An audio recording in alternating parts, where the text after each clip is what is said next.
Chit Chat on County Wide Radio. Check this out. Serving you, the people of Wigan, St Helens and Skelmersdale, and worldwide via our online service. Robert Miller with Like Never Before. Well, I guess as the winter nights draw on, depending on what part of the world you're in, of course, but certainly here in Europe, then I suppose you can either watch the television, listen to good radio, and or read. And Tony Black is an author. He's writing detective novels. I think the style is called tartan noir, which perhaps tells us all we need to know about the location.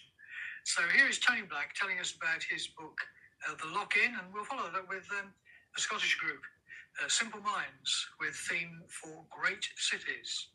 Well, it's a pleasure to meet Tony Black. Tony, tartan noir, Gus Jury,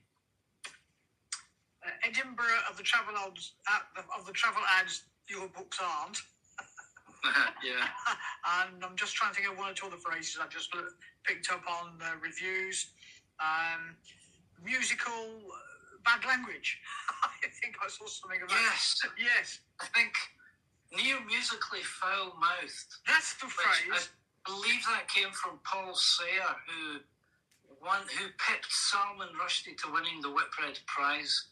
So I'm quite proud of that one. Yes, I'm sure you are. So Yeah, that one's got on a gravestone. Yeah. Yes. Musically foul-mouthed, yes. Yeah, near musically foul-mouthed. Yes, that's quite an interesting turn of phrase. So let's just think about the book. The book is The Lock-In, which are short stories featuring this protagonist, Gus Jury, who doesn't know whether he's coming or going or being, by the sounds of what I've read. Indeed. Bit of summary, I'd have to say. And I suppose, is he Edinburgh-based? Is that the Edinburgh? Yes. Yes, he's Edinburgh. So we could have a series, couldn't we? Jury, and the phrase will often recur, as in one other Scottish detective series of years ago, there's been a murder. Taggart. Yeah, exactly, or something simple. So when did you kind of get started in writing? Oh, right. Well, good question. Probably when I was at school, I realised that I was pretty unsuited to 99% of the curriculum. Aren't we all? Apart from drawing pictures and making up stories. So I was only ever going to be used to either the advertising industry or myself as a writer and artist, so I opted for the latter. Yes. And when did you get your first published, piece, and that made you, skip breakfast and everything else? Oh, right. Floating on the cloud. Well, the first published non-fiction piece would have probably been straight out of tertiary education when I was working for the local paper, the now defunct Ayrshire Leader.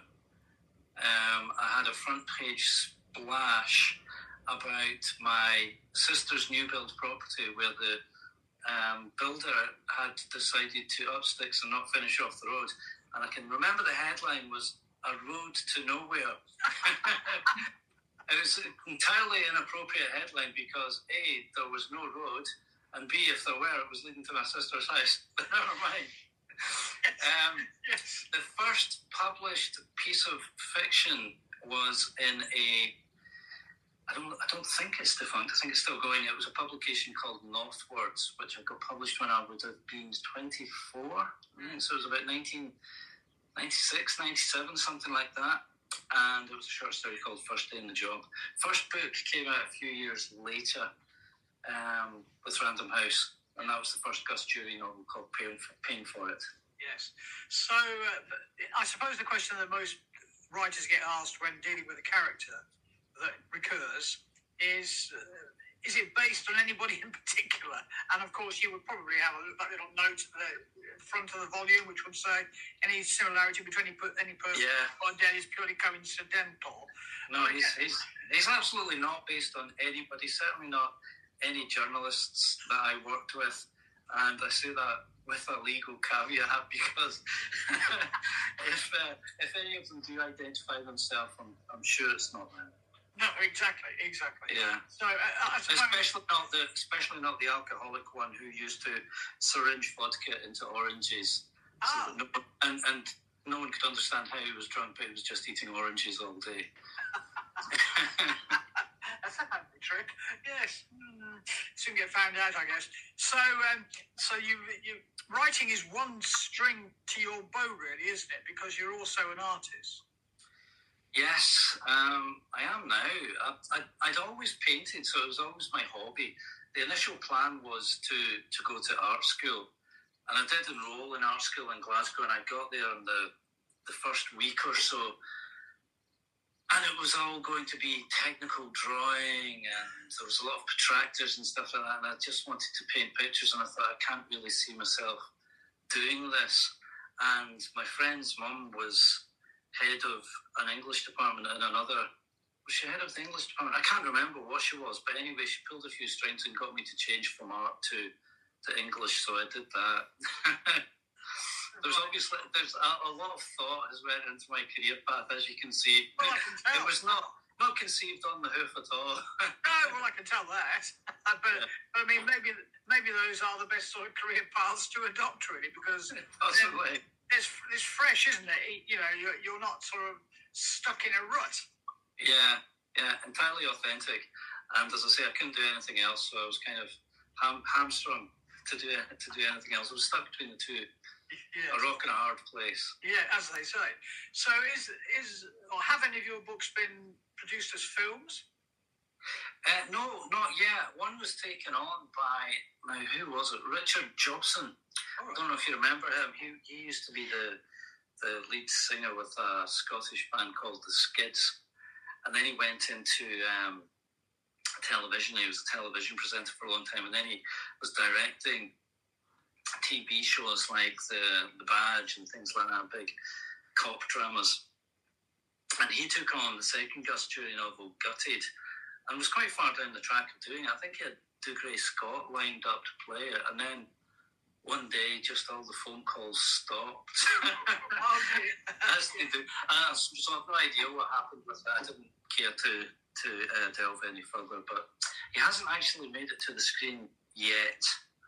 I'll see if he does. Well, exactly. You never know. He could be, one of those. He's made it to the stage. He's been on the Gaiety.